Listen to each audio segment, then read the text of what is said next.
अवधूत चिंतन श्री गुरुदेव दत्त, श्री गुरुदेव दत्त, श्री गुरुदेव दत्त। लागनियों से पहले पार होके जीवन जिए, परस्पर देवो भाव से जिए, एक रहो नेक रहो, सबके दिलों में रहो। यही भक्ति है, यही तपस्या है। जीवन में हर रोज एक दो काम ऐसे करना चाहिए, मतलब एक दो कर्म ऐसे हमको करना चाहिए जिससे हमारा भाग्य मजबूत बनता रहे। कुछ न कुछ एक दो कर्म ऐसे करने ही चाहिए। गौशाला जाइए, कुछ गरीब को खाना खिलाइए, महादेव को जल अभिषेक कीजिए, सुबह उठ के प्रार्थना कीजिए, पूजा कीजिए, कीर्तन कीजिए। जीवन में हर दिन हम पैसों के पीछे दौड़ते रहते हैं, लेकिन पैसा इसी कमाने से आते हैं। मेहनत से, केवल मेहनत से पैसा नहीं आता। आपकी मेहनत को चार चांद देने के लिए आपके पास पुण्य का बल होना बहुत ज़रूरी है। तो पुण्य संचय हर दिन कीजिए। समझ में आता है? हाँ, मेहनत तो बहुत इंसान करते हैं, दिमाग भी होता है, मेहनत भी बहुत करते हैं, सही दिशा में भी मेहनत करते हैं, लेकिन फिर भी वो फसल उसकी बनती नहीं। जैसे बहुत से कई खेडूत मेहनत तो करते हैं, बीज भी डालते हैं, लेकिन खातर भी डालते हैं, ज़मीन भी पूरी खोद डालते हैं, लेकिन जब तक परमात्मा की कृपा के रूपे योग्य उसकी ज़रूरी बारिश नहीं होती तो कुछ नहीं होता।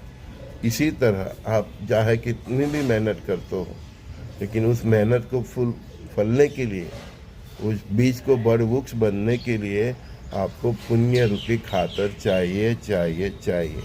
तो हर सुबह उठ के प्रार्थना कीजिए, पूजा कीजिए, कीर्तन कीजिए, नाम स्मरण कीजिए। घर से बाहर निकलो तो पहले गौशाला जाइए, गाय के चारा डालिए। हो सके तो हफ्ते में एक बार महादेव के मंदिर जाइए, जल अभिषेक कीजिए। हफ्ते में एक बार गुरु स्थान जाइए, कोई मंदिर हो उधर जाइए, जब गुरु स्थान हो, जहाँ दत्त भगवान हो, ऐसे कई गुरु हैं, समर्थ स्वामी है, रंगोदूत महाराज है, ऐसे कई गुरुओं के गुरु स्थान हैं। हफ्ते में या 15 दिन में एक बार हमें उधर जाना चाहिए। तो हर दिन हमें जीवन ऐसा जीना चाहिए कि हमारी मेहनत के साथ हमें पुण्य भी संचय करना चाहिए। तभी हमारी मेहनत रूपी जो बीज है वो उसमें चार चांद होता है, वो बीज में से वट वृक्ष होता है। अभी आज से ही शुरुआत करोगे तो बरसों के बाद फिर आपको उसका फल दिखेगा। पुण्य का संचय का मार्ग स्लोली है, मतलब धीरे धीरे चलना पड़ता है। पुण्य संचय का मार्ग कैसा है? लंबा है, धीरज मांग लेता है, लेकिन आज से चलोगे तो बरसों बाद आपको इसकी रिजल्ट दिखेगा। आपने कोई बड़ा पाप किया है तो आपके जो हजारों कर्म है अच्छे पुण्य, उसका जो पुण्य है, तो कोई बड़ा पाप, कोई गहरी चाल, कोई गहरा आपका ऐसा कार्य, वो सभी पुण्य को धो डालता है। तो चाहे जीवन कितना भी दुखमय कष्टमय हो, शॉर्टकट से दूर रहिए, अधर्म से दूर रहिए, मेहनत करते रहिए, चलते रहिए और पुण्य संचय करते रहिए। ऐसी कोई गलती मत करना कि जिससे आपका पाप बढ़ जाए, और ऐसा कोई बड़ा पाप भी नहीं करना, नहीं तो आपका पूरी ज़िंदगी का जो पुण्य है वो उधर सब सेटल हो जाता है, पुण्य ही ख़त्म कर देता है। वो देखते हैं ना, हम छोटी जो चींटी होती है वो एक एक छोटे छोटे कण को इकट्ठा करती है और अपने दर में ले जाती है। तो उधर एक लोटा किसी ने पानी चढ़ा दिया है तो पूरा उसका सत्यानाश हो जाता है। तो ऐसे ही आपके एक लोटा पानी, मतलब आपका एक पाप का लोटा पूरा पुण्य का सत्यानाश कर देता है। तो मनुष्य को इस धरा पे आए हो तो सबसे पहले तो पाप से दूर रहना है। पाप से दूर रहने की जितनी कोशिश करोगे उतना आप पुण्य के मार्ग पे अपने आप चलते रहोगे। पाप से ही दूर रहना है। हर दिन हर क्षण, हर पल हमको यही कोशिश करना है कि हमसे कोई पाप न हो जाए। ठीक है ना? ऐसे तो हम चलते तो अपने पैरों के नीचे भी कई जीव जंतु नाश हो जाते हैं। तो पाप से जितना कोशिश करो दूर रहने की कोशिश करोगे और अच्छे सत्कर्म करते रहोगे तो आपका पुण्य संचय होगा और एक दिन आपका भाग्योदय जरूर होगा। परमात्मा आपको धन धान्य समृद्धि आरोग्य आयुष्य अब जरूर देंगे। कई लोग हमके पास आते हैं ना कुंडली दिखाने, हम देखते हैं कि उनके अकाउंट में कोई पुण्य ही नहीं है। हाँ, ग्रहमान क्या करेंगे? ग्रहमान कुछ नहीं करते नहीं।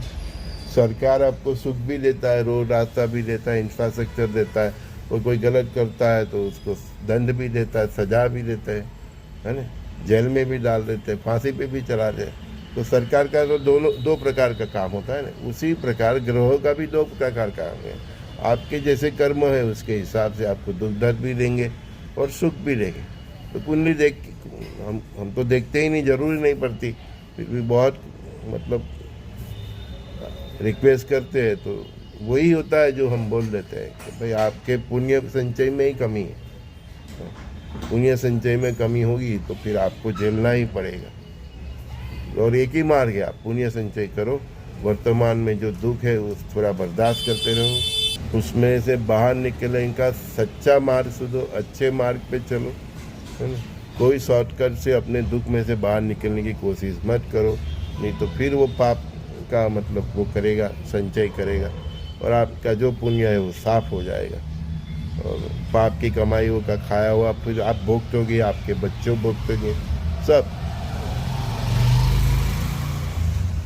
फिर ज्योतिष भी क्या करेंगे? फिर आप बोलेंगे कि ज्योतिष के बेस जानने से भी कुछ नहीं है। ज्योतिष आपकी परिस्थिति को उजागर कर देता है और मैं तो सभी ज्योतिष मेरे मित्र है आचार्य उनको यही रिक्वेस्ट करूँगा कि आपके पास जो आए तो उसको बताए तेरे अकाउंट में क्या है, ये ग्रह खराब है, ये ग्रह खराब है, ऐसा मत बोलो। ग्रहों का कोई दोष नहीं होता और उसको सात्विक भक्ति के मार्ग में उसको प्रेरित करो, उसका पुण्य संचय होगा, उसका भक्ति अच्छी होगी तो नियति बहुत कुछ कर सकती है। खाली पीली उल्टा सीधा रास्ता दिखाने से ये कर लो ये कर लो, इसमें ज्योतिष शास्त्र भी बदनाम होता है। हमारे पास आते हम तो बोलते हम ज्योतिष नहीं है, सूक्ष्म जगत से जुड़े हुए हैं, तो जो सूक्ष्म जगत प्रेरणा करेगी वो आपको बताएंगे। कल एक विभूति महाराज से आई थी, मोर देन 60 ईयर्स, करोड़ों का कर्जा हो गया। देखा मैंने, हाँ, कि अजगर के पकड़ में हो, कैसे भी करके निकलो बाहर। एक बार अजगर आपको पकड़ लेता है तो निकल ही जाता है। फिर देखा मैंने तो गौ माता का दोस्त दिखा मेरे को। तो यही सलाह दी मैंने उनको कि गाय को आप चारा डालिए, खेती बाड़ी है तो उसमें एक जगह पे गाय रखिए, उसकी सेवा कीजिए, उसको चारा खिलाए, फिर उसका दूध होता है उसका घी बनाइए, छाछ होती है वो गरीब को बांट दीजिए। बिजनेस मत करना है। कई लोग क्या करते हैं, गौशाला करते हैं और दूध का बिजनेस करते हैं, दूध में पानी भी डालते हैं और गाय जब दूध देना बंद कर देती है तो उसको छोड़ देते हैं, लावारिस छोड़ देते हैं। तो फिर ये कसाई लोग पकड़ लेते हैं, उसको काट लेते हैं। हमारे यहाँ ये सिस्टम नहीं। हमारी गौशाला में हम हैं, हमारे कई मित्र हैं, वो गाय को रखते हैं, दूध का बिजनेस नहीं करते और कई लोग बिजनेस भी करते हैं, लेकिन जब गाय दूध देना बंद हो जाती है फिर भी उसको अपने पास ही रखते हैं, उसको वही खिलाते हैं जो गाय दूध देती है उसको खिलाते हैं, मतलब उसकी सेवा करते हैं। दूध देना बंद हो जाए उसके बाद भी सेवा करते हैं और जब वो दे छोड़ देगा वो माता तो उसको अपने नज़रों के सामने ही उसको दफनाते हैं।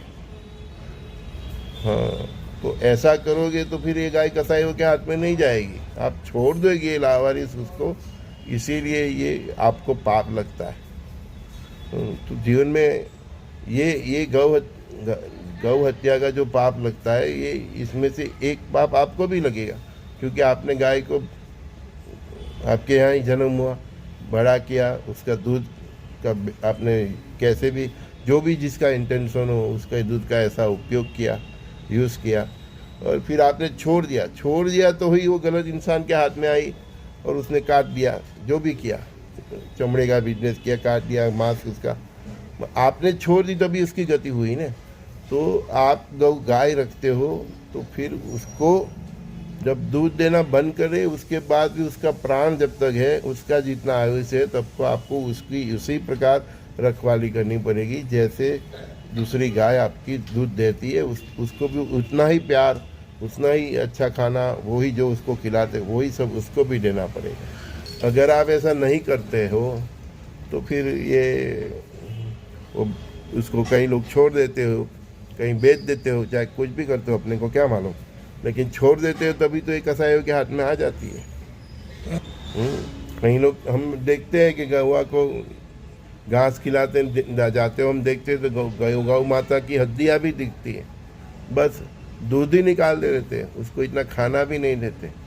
तो गौ पालक जितने भी है, मेरी बात अच्छी लगे नहीं लगे आगे का मुझे पूरा उनका मालूम नहीं कि क्या मजबूरी है उनकी, क्या है, लेकिन मैं तो सभी को बोल रहा हूँ, मेरे सभी दोस्तों सखाओं को भी, कि आपने अगर गाय रखी है, अगर आप गाय रखना चाहते हैं, गौ की सेवा करना भी चाहते हैं और उसका दूध का भी उपयोग करना चाहते हैं, तो उसके अंतिम श्वास तक उसको खाना खिला सको, रख सको और उसकी अंतिम विधि में अच्छी तरह से कर सको, तभी गाय को अपने घर पे लाइए, आश्रम पे लाइए, अपनी वाड़ी पे लाइए, नहीं तो इसका पाप बहुत है, क्योंकि आपने उसको लावारिस छोड़ दिया, तभी वो किसी ऐसे विधर्मी के हाथ में आ जाती है।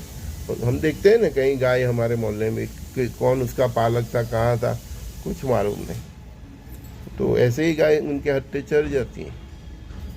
तो सबसे पहले सरकार को भी ऐसा कुछ कानून बनाना चाहिए कि आपने गाय को रखा है तो फिर अंतिम श्वास तक उसका रजिस्ट्रेशन भी कराना चाहिए, जैसे हम गाड़ी का करते हैं ना, ऐसा कुछ ना कुछ तो कानून लाना ही पड़ेगा। ऐसे आप छोड़ देते हो तभी उसका ऐसा इसकी ये हालत होती है ना।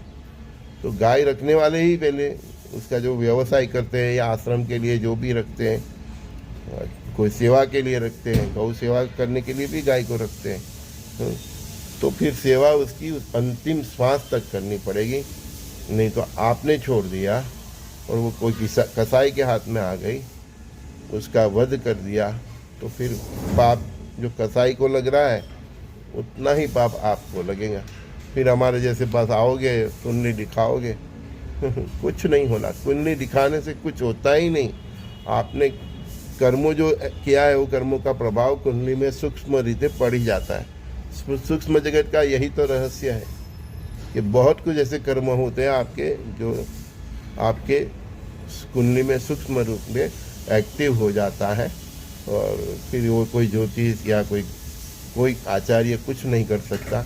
वो विधि विधान भी करे तो भी, सच्चे इंटेंशन भी करेगा तो भी फेल हो जाता है, क्योंकि आपके कई कर्म ऐसे हैं जो सूक्ष्म जगत में उसकी नोंद हुई है और वो आपकी कुंडली में सूक्ष्म रूप से ऐड हो गया है, एक्टिव हो गया है। तो फिर वो ज्योतिष और आचार्य भी क्या करेंगे, गुरु भी क्या करेंगे। हमारे जैसे ज्ञानी को अगर मेरे को दिख गया तो मैंने उनको बोला हो, तो बहुत बी केयरफुल रहिए। शब्दों की भी मर्यादा है, किसी को पसंद आए ना आए, हम क्षमा मांगते हैं, लेकिन हमारा ये कहना है, हम तो गुरु परंपरा से, ऋषि परंपरा से यही सीखे हैं कि अगर आप गाय का गौशाला बनाते हैं, चाहे आपका जो भी इंटेंशन हो, दूध का बिजनेस करने का हो या सेवा करने का हो, आप उसको अंतिम सांस तक घास खिला सके, चारा खिला सके, उसका पालन पोषण कर सके, उसकी अंतिम विधि भी कर सके, आपके नज़रों के सामने ही उसकी अंतिम विधि कर सके, तो ही आप गौशाला रखिए, गौशाला करिए, अन्यथा आप बहुत बड़े पाप के भागीदार होंगे। संजय दोस्ती का सभी दोस्तों को प्रणाम।